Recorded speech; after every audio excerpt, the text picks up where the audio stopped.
At Wind River Resort and Casino, we like to celebrate life's little moments.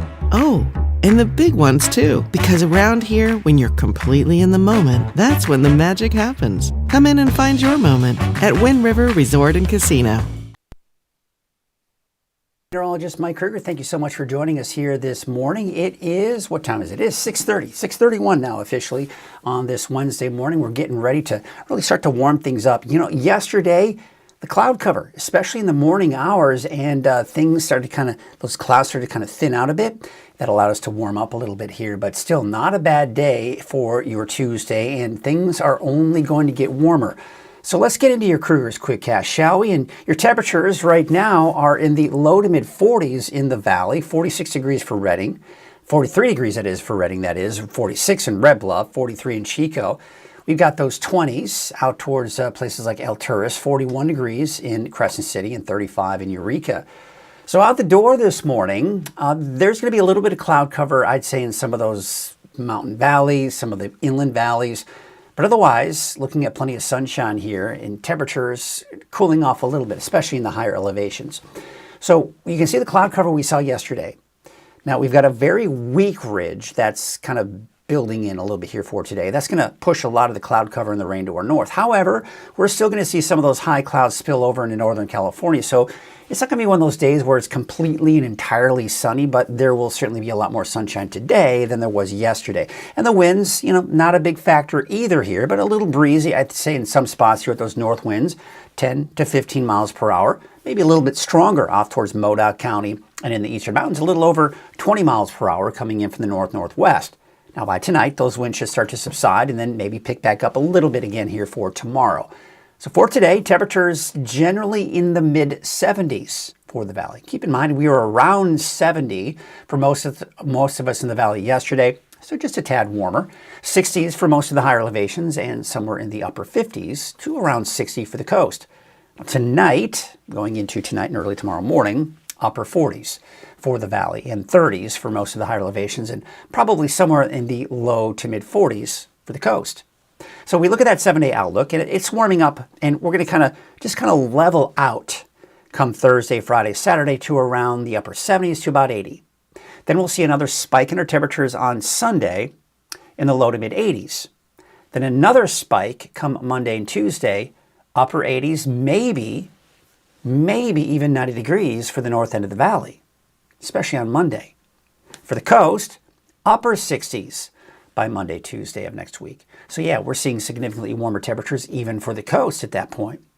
For the mountains, mainly in the 70s and 80s by the time we do get into the second half of the weekend and into early next week.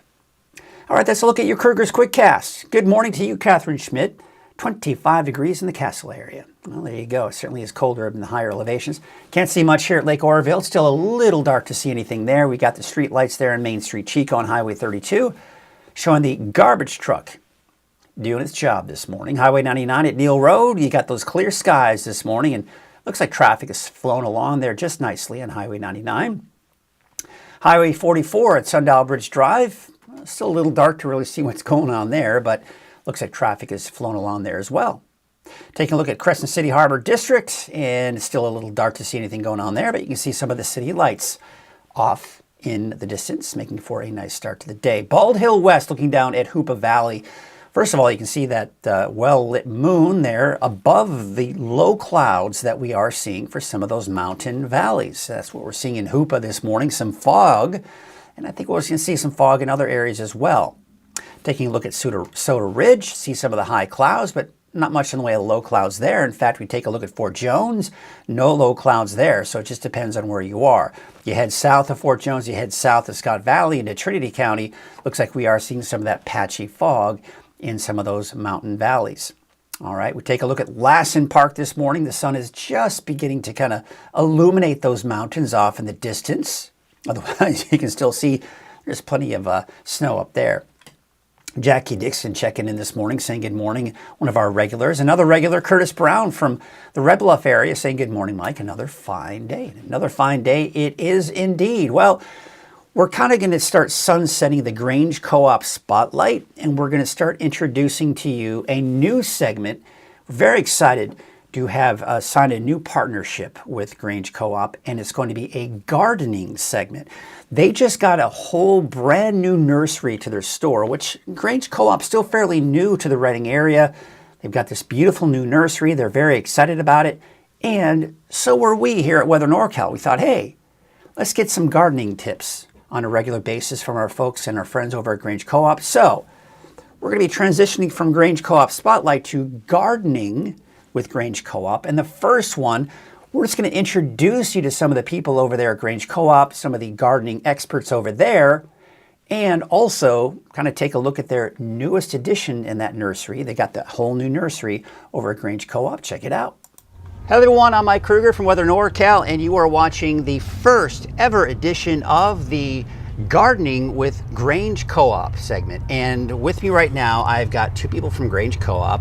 I've got Kathy. You're here regularly, but yes, kind of a special guest here today. Yeah. We've got Craig. Yes. Now, Craig, you kind of oversee everything that's purchased, all the things that you need to buy for the nursery? Yes, I am the manager of the purchasing department.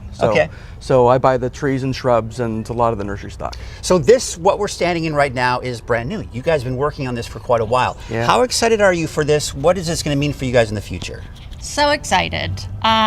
What it's going to mean for us in the future. Lots of plant sales, lots of color, lots of garden stuff. Hopefully it will bring people in that are looking to build their gardens, their yards. We're hoping to have everything that is necessary. Mm-hmm. What are some of the things people can expect when they come in here? I mean, before the nursery was here, now it's here. What are some of the improvements that this is going to bring? Well, this is going to be a really good big selection of color, big selection of perennials and vegetables. A lot of stuff that's really for our climate here, the citrus, the stuff like that, that's really primed to grow in this area. So I know there's a lot of folks, we opened the store without the nursery. A lot of folks have come in and they've seen kind of how well we've done on the inside of the store. This is a really good opportunity for them to come out and just see how good we are on our garden game as well. Well, that is fantastic. So you guys can come on out here, and you're the one kind of who heads this department. So you can really help people if they have any questions, right? Yes, that's my goal, is to help any questions they have. Also, if we don't have what they want, you can always request it, and we'll do our best to get it in here. And that's one of the things I've learned since you guys have opened. That's what it's all about, making sure that you, the customer, are happy. So very excited to start this new segment, Gardening with Grange Co-op. We'll keep it coming in the months to come.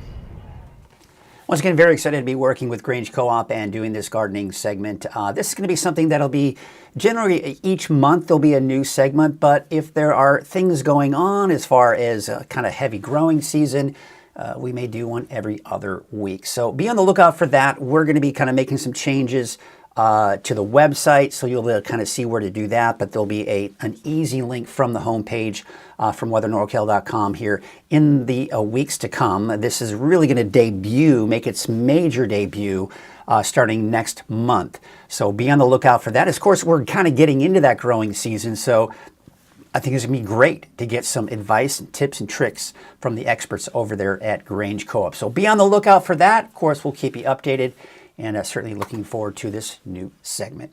Also very excited to announce our sponsor of Coffee with Krueger, which has been since day one. At Wind River Resort and Casino, enjoy friendly service, a wide variety of specials and promotions, plus all of your favorite slots and table games. Thanks again to Wind River for your support. All right, let's get into that. Your Wednesday, March 11th deep dive forecast, taking a look at your weather headlines. Dry and warmer for the rest of the week. Pleasant weekend, mainly dry through the middle, even latter part of the month. However, I am seeing some signs that near the end of the month, Starting around the 20th, 21st, we may potentially start to see some wet weather entering the picture. It depends on which forecast model you look at, and it depends on which day you look at it, because it's kind of interesting. Because it's just going to be one of those things where we got to keep watching it and hope for the best, because we can certainly use some rainfall, right? But we don't have any rainfall anytime soon. We got temperatures right now, mid 40s, give or take in the valley, 20s, 30s for the higher elevations. For the coast, you're looking at 35 to about 40 for your temperature right now.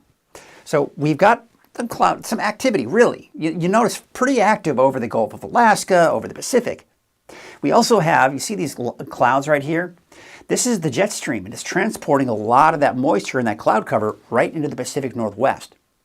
Now, we did see a weak disturbance kind of push through and just clip Northern California yesterday, and that's why we saw the mostly cloudy skies to start off the day and cooler temperatures. But high pressure, very weak right here, that's kind of building a little bit, and that's helping to kind of erode those clouds away. So we're going to see more sunshine, warmer temperatures too, but it stays dry. And think of the jet stream as a boundary between colder and warmer air. Colder air to the north of it, that's where you can see the snow and the rain, right? Warmer air to the south of it, typically more sunshine, but what we're seeing here within that zonal flow type pattern is you get these disturbances and they flow along that jet stream, right? So if you're in the direct path of that jet stream, you're going to feel the impacts of that weak disturbance, whether it's clouds, cooler temperatures, and even rain and snow. And where most of that's been is over the Pacific Northwest, and we've been able to dodge most of that. And really, you take a look at today, you take a look at Thursday, Friday, it's not changing, is it? We're going to continue with that zonal flow type pattern, so it's going to continue to bring us a few clouds from time to time. We're not going to completely clear things out, and we're not going to completely cloud things up as well, but we will be looking at partly cloudy skies on average, at least through the rest of the week, where most of the rain and snow up to the north. But then this, see that? It's just building and building over the weekend and early next week. This is going to be kind of a pretty strong ridge of high pressure for this time of the year. And this is when we see temperatures really start to increase by the end of the week, this weekend, and especially for early next week. And that's going to bring us significantly warmer temperatures, maybe even around 90 degrees. In the meantime, the wind's a little breezy in some spots here, as we saw that yesterday. Today, they may pick up a little bit more, as you can see to the north and east, a little over 20 miles per hour, but generally around 10, maybe upwards of around 15 miles per hour elsewhere. Pretty much the same story for your Thursday. A little bit stronger off to the east, and maybe even slightly calmer winds here for the valley, 5 to 10 miles per hour. Then on Friday, 5 to 10 miles per hour for the valley, 10, 20 miles per hour to the north and east, 10 to 15 miles per hour for the coast. And then we go into your Saturday, a little bit stronger for the valley. Now we're getting the 15 to even possibly over 20 miles per hour. And you'll notice, especially on the west side of the valley, where you can see some of the stronger winds, and off to the east as well. Again, are we looking at a major wind event moving through? No, but it's, if you need to follow the winds and know what's going on with the winds, there you go, right? They're just kind of picking up a little bit here, a little breezy in times. Still drier than normal as we extend on into March 25th.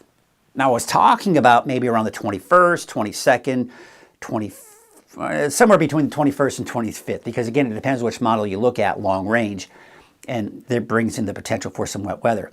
I'll say this, the GFS at this point, the American Forecast Model, is somewhere in the March 21st, 22nd range that we could potentially see some light rain, some light snow. The European Forecast Model is going to hold off until around the 25th, 26th of this month, and potentially bring us a little bit more aggressive with the rain and snow. But you see, today is what, March 11th, and we're talking about the 25th. That is a long way out. And there's a lot that can happen between now and then. And I tell you what, we're going to be able to really narrow in on that potential for rain, if that even stays in place. Many times we see this far out, it shows the rain, it shows the snow, and then it doesn't materialize. So we'll have to kind of wait and see. And we want to really start to see those long-range forecast models kind of align a little bit better, and that will give us a little bit more confidence on not only the timing, but exactly how much rain and possibly snow we could see. In the meantime, also warmer than normal going into the long range, as you can clearly see that, looking at the 10-day forecast or 10-day trend, 65, mid-60s, that's the normal high for this time of the year. We're not going to be anywhere near that. At least 10, if not 20, close to 30, 25 miles per hour, 25 25 degrees above normal. That's what I was going for. But yeah, if we touch 90 on Monday, that's not out of the question for Redding. Now, the farther south you go into Chico, probably more like the upper 80s, but you get the idea. I think the peak will be Monday, Tuesday of next week, and then we'll start to see a downward trend in our temperatures after that. Kind of interesting to take note, too. Not only could we break some records, just your daytime highs for that day, but what's interesting, when we look at the records for Redding in particular, the earliest, as far as records have gone back since the late 1800s, the earliest Redding has ever hit 90 degrees or higher was March 17th in 1914. And then, of course, you got 1925, March 21st, and then in March 31st, 1966 with a high of 92. Not only could we break the record for that day next Monday, but next Monday is March 16th. And if we see 90 degrees or higher on the 16th, we're going to break this record. We'll push this down to the second time that we've hit 90 degrees or higher. So we'll see. We'll see what happens with that. It'll be interesting. All right, so let's take a look at the lake levels. Looking pretty good, over 100%, 118% of the historical average for Shasta Lake. Trinity Lake, 129%, also 129% for Lake Oroville. Wave heights, not a big deal. If you got to be on that small boat fishing, looks like you should be in pretty good shape. Don't have to worry about the high waves. Don't have to worry about small correct advisories or any gale warnings. No advisories. North winds at about 5 to 10 knots. So here's your neighborhood forecast, sponsored in part by Dignity Health. Looking at those temperatures, somewhere in the mid to upper 60s for most of Trinity County. The cooler spot will be in Mad River at about 59 degrees. For the North Coast, down towards southern Humboldt County, temperatures generally in the 50s along the coast, but mid-60s for you in the inland areas. Now, you'll notice I've got dry conditions for the North Coast for the next 7 days. Keep in mind, there may be a little bit of drizzle in the days to come, and on Saturday, a weak system may clip Northern California. So places like Del Norte County, if you see a stray shower, a light shower, especially Saturday morning, don't be surprised. But at this point, I don't expect it to be a big deal. For Siskiyou County, temperatures in the low to mid-60s for your daytime highs today, although Happy Camp up at about 68 degrees. Modoc County, you're also in the low 60s, although Cedarville about 57 and 58 degrees in Fort Bidwell.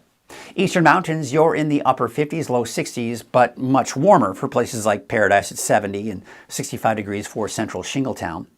75 degrees out in Hamilton City, Corning 74, 74 for Durham, and Willow's about 75 degrees. And there's your 7-day forecast for Chico.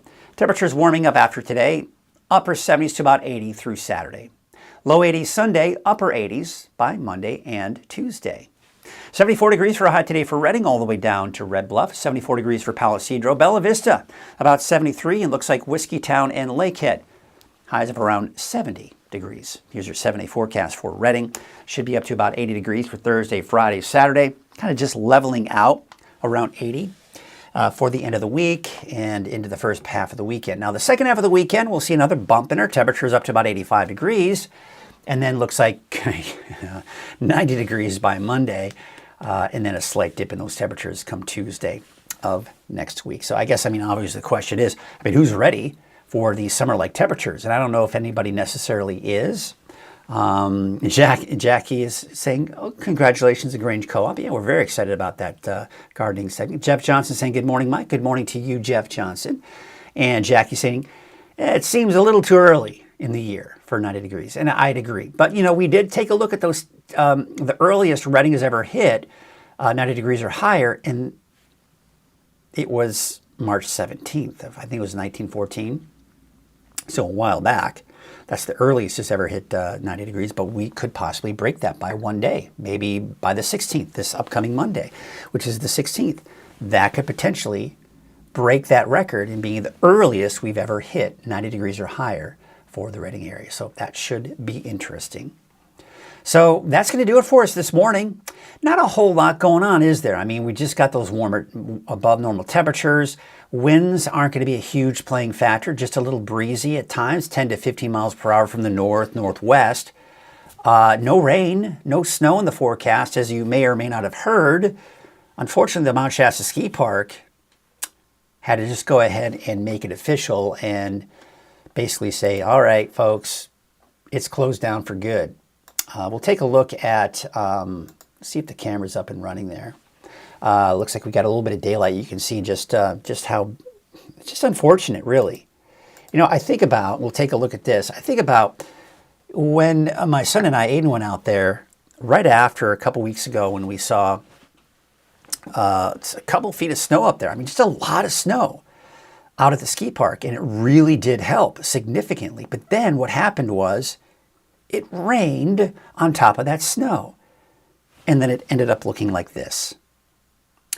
And, you know, and it's not just the ski park, folks. We were up at Sugar Bowl last week, and yes, a lot more snow up there than seeing at the ski park, Mount Shasta Ski Park, but there were bare spots. There was rain that they saw on top of snow. So they did see their snowpack drop very significantly because of the rain that we saw on top of that snow. You know, you think about, too, just the gridlock they had during those snowstorms in the Sierra. Interstate 80 closed down, Highway 50, right? All that. Terrible. I mean, just tons and tons of snow. But then it rained on top of a lot of that snow, and then it cleared out. And so, you know, just that's the way Mother Nature works sometimes, right? Especially this time of the year. So I hate to say it, Mount Shasta Ski Park is closed for the season. It turns out they will be doing some rollover discounts for those of you that have season passes. Apparently, they've got to make it 60 days before that, you know, is something that they've got to consider doing. So again, a bit bummed out about that, but it is what it is, unfortunately. All right, well, that's going to do it for us this morning. I hope you all have a great Wednesday. It's the middle of the week. We've got some cameras to take a look at. Let's take a look at some of those cameras. We've got Soda Ridge this morning. Gorgeous shot this morning of, Mount Shasta with some clouds over it. So let's get you to it. Have yourselves a great rest of your Wednesday, and we'll see you bright and early right here at Coffee with Krueger tomorrow morning at 6:30. Have a great day.